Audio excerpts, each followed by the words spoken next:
Wife cheated and left me for her friend 5 years ago. Now wants me back because he dumped her. I'm a 59-year-old man, and about 4 years ago I went through something really tough.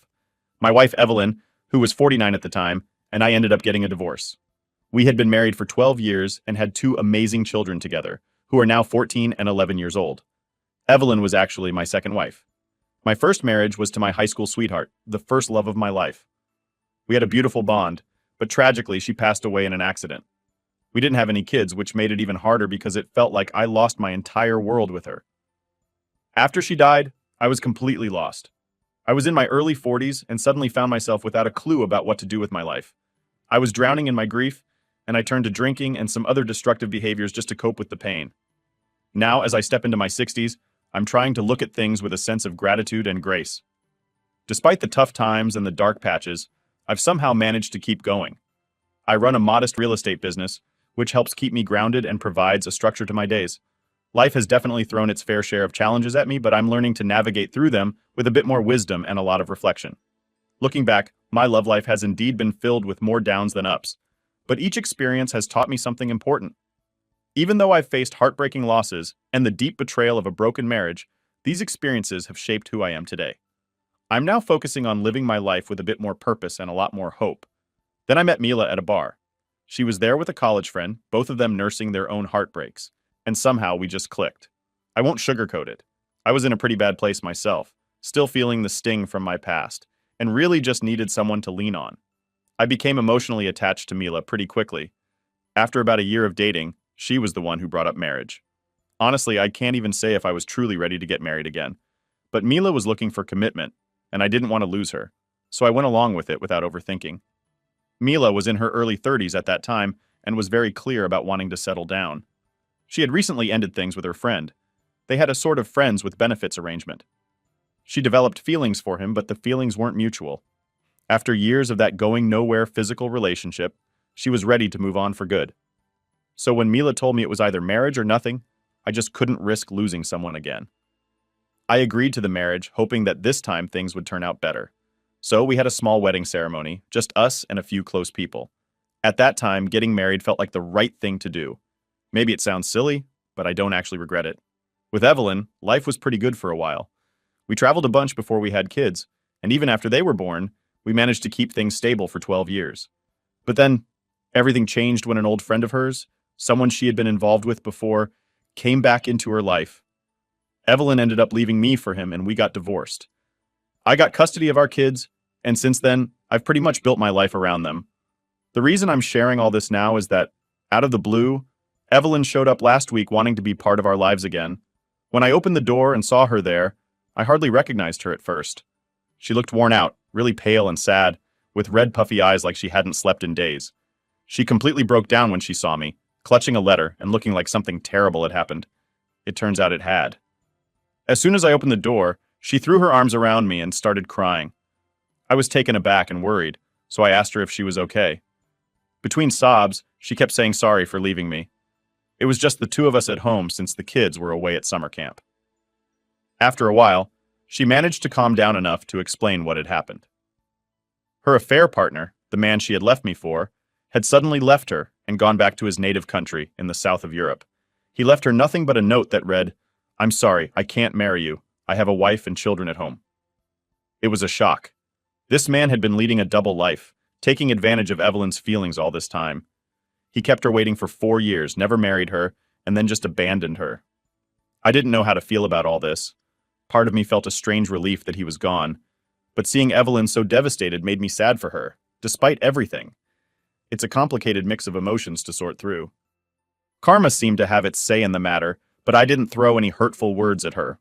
Even though I felt sorry for her situation, I knew there wasn't much I could do to help. Evelyn told me I was her only hope. She believed I would forgive her and take her back because she knew me as a forgiving person. But I had to be honest with her. I told her that I had moved on and didn't harbor any harsh feelings, but I couldn't just let her walk back into my life as if nothing had happened. The truth is, I had already forgiven her once for cheating, but she repeated the mistake. She was deeply in love with her affair partner, to the point that she didn't think twice about leaving her own children behind for him. The only reason she stayed loyal to me during those 12 years was that her affair partner was out of the country. Now that he had abandoned her, She was looking to come back. But I couldn't let my life be upturned again by the same pattern. It was a tough stance to take, but necessary for my own well-being and that of our children. I told her that while I empathized with her situation, I couldn't trust her again. At that, she broke down once more, pleading for my forgiveness. I reassured her that I had already forgiven her, but forgiveness didn't mean things could go back to the way they were. I offered the possibility of her having joint custody of our children, if the kids were comfortable with it. That was as much as I was willing to compromise. She didn't want to leave, so eventually I had to be firm, more blunt than I liked, to make her understand she needed to go. I told her I had errands to run and that she needed to leave my house. Though she finally left, her visit left me feeling really unsettled. The last thing I want at this stage of my life is more drama. All I'm looking for now is peace. Continuing on with my life, focused on peace and stability, is my priority. I know that if I let her back into my life, the old patterns would likely repeat, and that's a risk I cannot take. It's tough, but I must stick to this path for the sake of my own well-being and that of our children. Now for the updates. Update 1. Hey everyone, thanks a ton for all the messages you've sent. Whether they were good, bad, or somewhere in between, I really appreciate you taking the time. Today, I'm going to fill you in on some backstory about what's been going on with me and Evelyn, especially since some of you asked for the details about how we ended up in this situation. So here's the scoop. Evelyn and I had a pretty good run. We were married for 12 years and things seemed smooth. We had 2 kids during that time, and Evelyn was both a great mom and a great wife. I never saw any warning signs that something was wrong. But then, out of the blue, an old flame of Evelyn's showed up back on the scene. This was the same guy she'd split up with a long time ago because he wasn't ready to commit. After their breakup, he had moved back to his home country, but now he was back in town, and suddenly Evelyn was seeing him again. At first, I didn't make a big deal about him dropping by occasionally. Evelyn told me she was over him, and I believed her. Why wouldn't I? We had been happy together for over a decade with no problems. But then one day, something odd happened. Evelyn came home and immediately locked herself in our room. That was the moment I started to feel that something wasn't right. The kids and I tried knocking on the door several times around dinner time to see if she would join us, but she didn't answer. I got worried, so I called her cell to check if she was okay. She texted back saying she was all right but needed a bit more time to herself. I didn't want to push her, so I left her alone and ended up sleeping on the couch in the living room. The next day she acted like everything was normal, but it was pretty clear that something was off. When I gently asked her what was wrong, she brushed it off, saying she'd had a minor argument with her sister, but it wasn't anything big, and she'd handle it. She didn't want to talk about it anymore, and I decided not to push her for more details. I also didn't feel right about snooping around or asking her sister because I'm not the type to meddle in their personal stuff. As time went by, though, it became obvious that the problem wasn't really about her sister. It was about this friend who had come back into her life. Before all this happened, Evelyn was pretty upbeat. She would often talk about this friend, even suggesting we invite him over for dinner and drinks. But then, after that night when she locked herself in the room, she suddenly stopped mentioning him altogether. Whenever I tried to bring him up in conversation, she would change the subject or just ignore my questions. Also, I knew Evelyn and her sister had their fair share of arguments in the past, but Evelyn was never this shaken up by them. It all seemed really strange. So I started to suspect something was up, even though it was just a gut feeling at first. Instead of sneaking around or trying to catch her out by gathering evidence, I decided to just ask her outright. I confronted her and asked if she had cheated on me with this friend. To my surprise, she admitted it. She didn't try to deny it or twist the situation. She just came clean and confessed that when this old flame came back into her life, she couldn't stop herself from seeing him again. It all began innocently enough, with them just meeting up as friends at public places. But then, they started catching up at his place, and before long, their old relationship was rekindled. I needed to know more, so I asked Evelyn if she still had feelings for him. She told me no, that it wasn't about love. She begged me for another chance, explaining that she got swept up in the moment. She admitted that it happened just once and that she felt incredibly guilty about it. She said the guilt was eating her up inside. Evelyn also told me that after that night, she stopped seeing the guy. She admitted that while she had loved him back when they were originally together, he never really respected her or her feelings, and he had just used her. As she told me all this, she broke down, promising she would never betray me again. After some thought, I decided to give her a second chance. Some might think I'm naive, but I believe in the power of forgiveness and the potential for people to change. I hoped with all my heart that she would keep her promise. Cheating is something I take very seriously, and it hurt me deeply when Evelyn admitted to it. Despite the pain, I wanted to keep our family together, especially for our children. Our youngest was only 4 years old at the time, and the thought of a divorce and potentially seeing my kids less was something I just couldn't handle. So I forgave Evelyn and decided to give our marriage another chance. But I made it very clear to her, any future betrayal, whether it was physical or just emotional, would be unacceptable. Evelyn agreed to these terms, and we began to rebuild our relationship. We started going out on date nights again and took some family vacations. Things seemed to be improving, and for a few months, everything appeared to be going smoothly. However, given what had happened, I was on high alert, more vigilant than before. When I started to notice some red flags again, I didn't ignore them like I might have in the past. She had betrayed my trust once, and I wasn't going to let my guard down this time. I was determined to address any suspicious signs immediately without letting them slide. It was about 4 years ago, so some of the finer details are a bit fuzzy now, but overall, I could tell something was off. Evelyn seemed distracted and wasn't spending as much time with me or the kids. At home, she was often in a bad mood, but I noticed that she would light up when texting someone or would giggle while talking on the phone. She seemed glued to her phone all the time and started avoiding any closeness with me, especially in bed. Her change in behavior was concerning. She was rarely in the mood for any intimacy, and this was a stark contrast to how she used to be. I decided to confront her about these changes directly, hoping for an honest conversation. However, she denied that anything was wrong. She became defensive and even tried to turn the situation around on me. She accused me of not trusting her and being overly watchful because she had cheated in the past. Realizing that arguing was getting us nowhere and that she wasn't going to admit anything willingly, I decided that I needed to find solid evidence of what was really going on. It was a difficult decision, but I felt it was the only way to get to the truth. After noticing Evelyn's unusual behavior, I decided to check her phone. It turned out she hadn't changed her password, which initially made me think maybe there was nothing to hide. However, when I looked through her messages, I did find some chats with her affair partner. But to my surprise, they were just normal conversations from months ago, around the time she had first cheated on me. There was nothing recent or incriminating in her phone that suggested they were still in contact. Before I had a chance to look for evidence elsewhere, Evelyn came to me and confessed. She told me she knew I had checked her phone and felt it was time to be completely honest. She explained that after our initial confrontation, she had tried to distance herself from him, but he didn't give up. He begged her to come back to him. Evelyn tried to avoid him, knowing it could cause more trouble in our marriage, but he was persistent. He reassured her that he truly loved her and promised they would get married. He just needed some time to sort out a few things first. This confession put me in a tough spot, as it was clear Evelyn was still being pulled back into a relationship with this man, despite her attempts to stay away. The situation was complicated, and her honesty about it left me with a lot to think about in terms of what to do next. Evelyn and her affair partner decided to keep their relationship quiet. She admitted to feeling guilty about cheating on me, but felt she couldn't pass up the chance to be with him, especially now that he was serious about their relationship.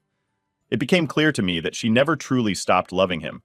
She had only suppressed her feelings because of his past reluctance to commit. Once he showed a genuine commitment, she found it impossible to stay away. Given the circumstances, Evelyn asked for a divorce and initially wanted custody of our children. However, when I expressed my desire to keep the children with me, she surprisingly agreed without much hesitation. This made me feel as if she was also trying to distance herself from the responsibilities of parenthood. She requested to see the children on a weekly basis, and I agreed, under the condition that she would be the one to explain the divorce to them. Evelyn spoke to the children, choosing to tell them that we were divorcing because we had fallen out of love. She avoided blaming me or portraying me negatively, which I appreciated for the sake of maintaining peace and stability for our kids. This approach helped us manage the delicate situation as respectfully as possible, considering the emotional impact on our children. The news of the divorce was really hard on the kids.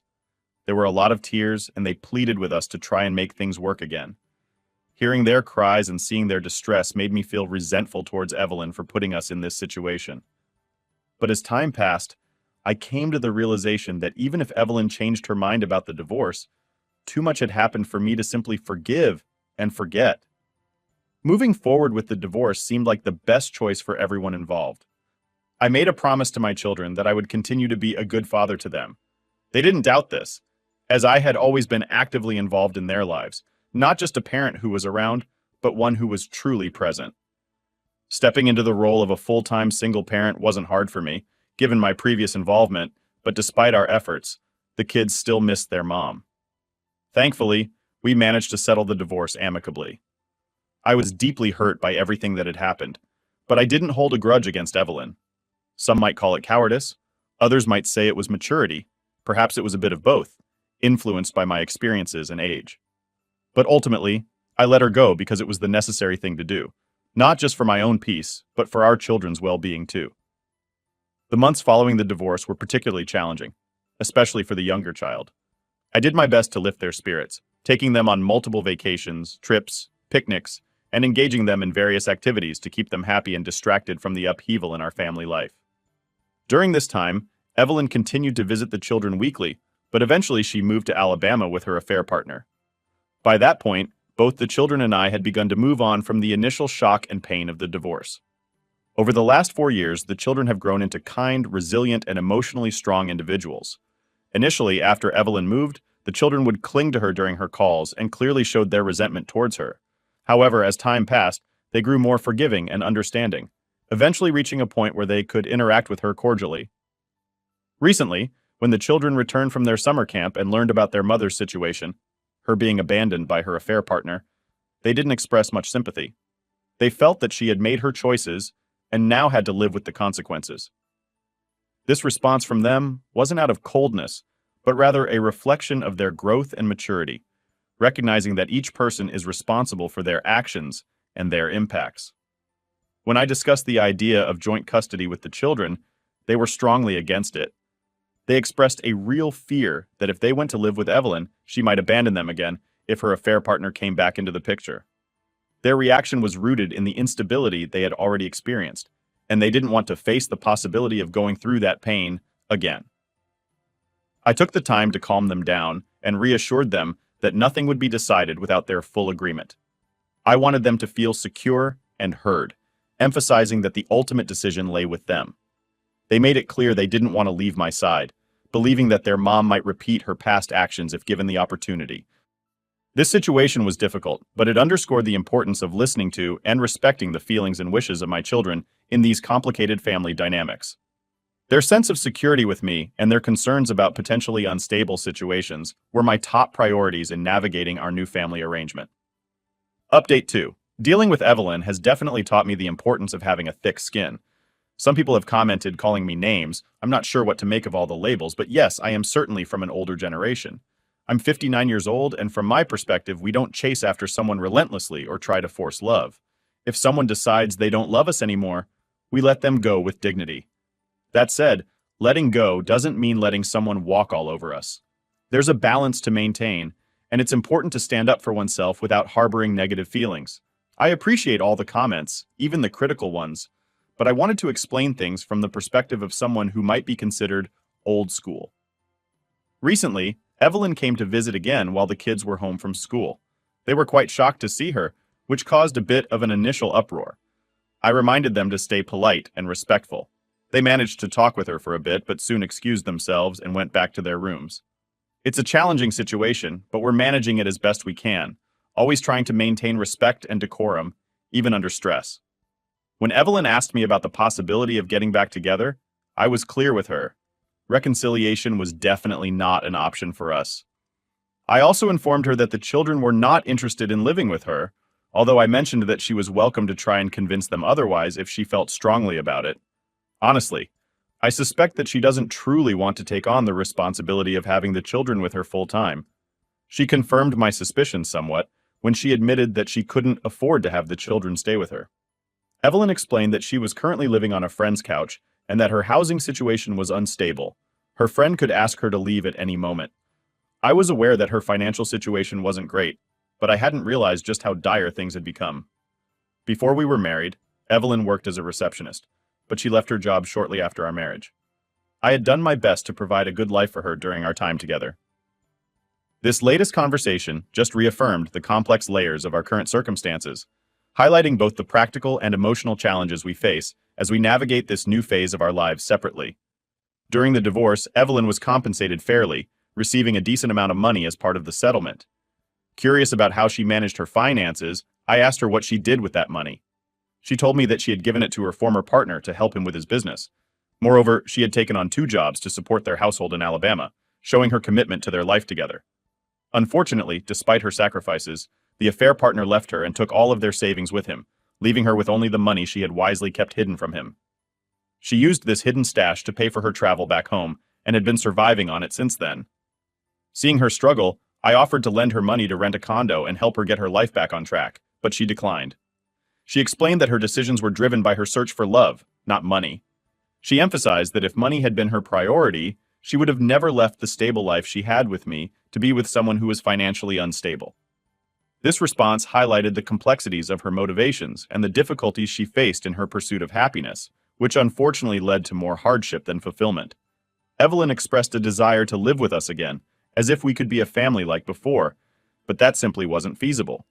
Although part of me does feel sorry for her, given her circumstances, the reality is that there just isn't a place for her in our household anymore. To help her get back on her feet, I wrote her a check to assist with renting a house and encouraged her to find a job. I also suggested that she consider therapy, which could be beneficial given everything she's been through. I've always emphasized to my children the importance of being kind to their mother, reminding them that she is, after all, the woman who brought them into the world. They've been gentle and polite with her, but they've made it clear that they do not want to reintegrate her into their lives in a significant way. Occasionally, Evelyn texts me, questioning whether she deserves the help she's receiving. It's a difficult question to answer. While she has made significant mistakes that affected not just me, but our children, it's hard not to feel some compassion for her current plight. Navigating these complex family dynamics continues to be challenging, but my priority remains clear: to support my children and ensure they feel secure, while also extending a reasonable level of kindness and support to Evelyn, despite our past. Update 3. Thanks everyone for the kind words on my last posts. It's been a while since my last update because life was pretty much going in circles with Evelyn. Her occasional unexpected visits, emotional breakdowns, and pleas for us to get back together were becoming a repetitive pattern. However, something new has unfolded over the last 6 months that's added a bit of complexity to my family dynamics. This change actually started to brew about 1.5 to 2 years ago, before Evelyn re-entered our lives in such a dramatic way. I met a woman. Let's call her Isabella. She's 62 years old and owns a charming flower boutique. Despite her age, she has the energy of someone in their 30s.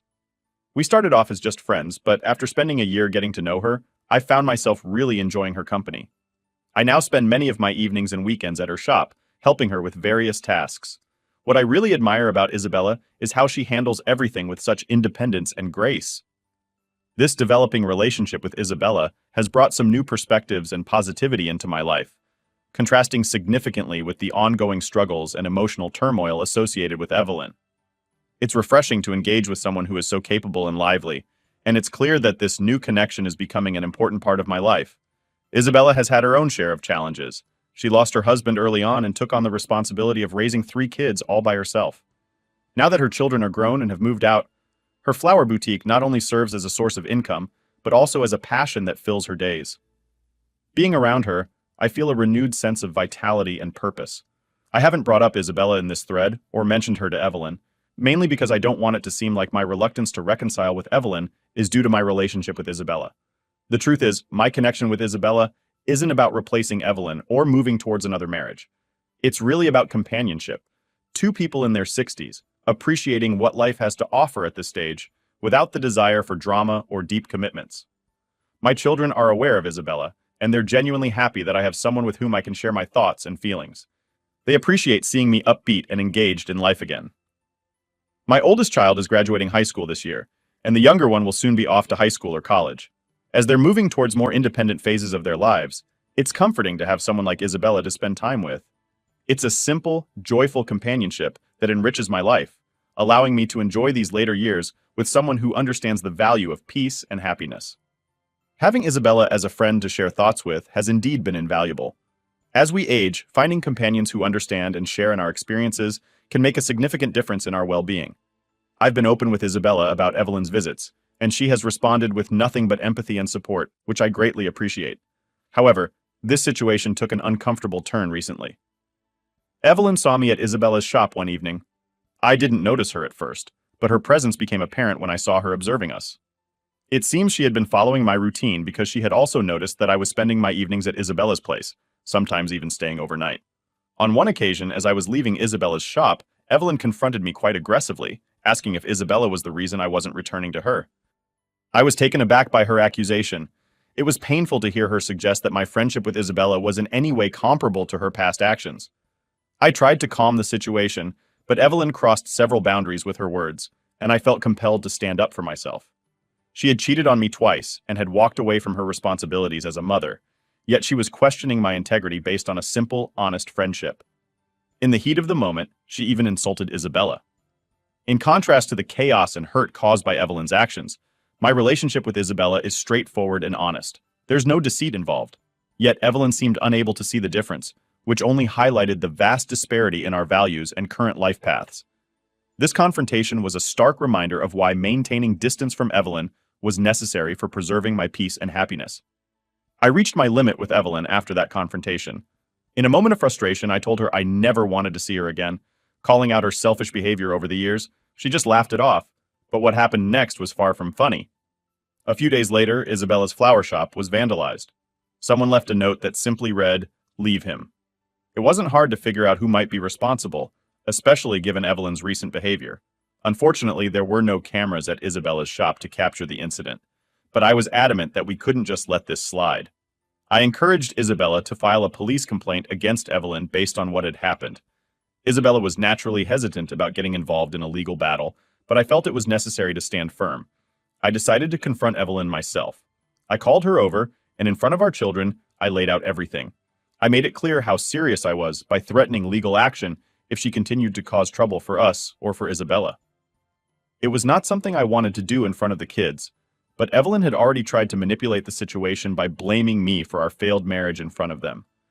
I felt it was important to assert boundaries firmly and show that her actions would have real consequences. This was about protecting our peace and making it clear that harassment and manipulation were unacceptable.